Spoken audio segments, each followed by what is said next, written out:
Hello and welcome everyone. In today's video, I am going to review the Turtle Wax hybrid ceramic solution available in the market.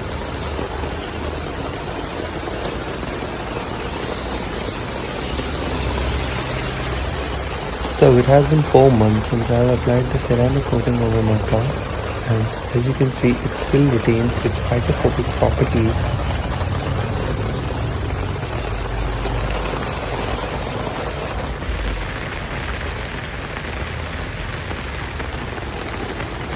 For further reference, I would like to tell you that I wash my car regularly, at least once in a week, and it still retains its properties.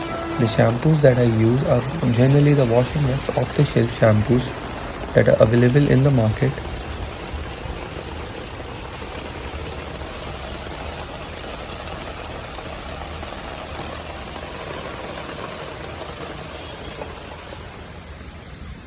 As you can see, I have applied the ceramic coating all over my car, including the glass area and as well as the plastic trim.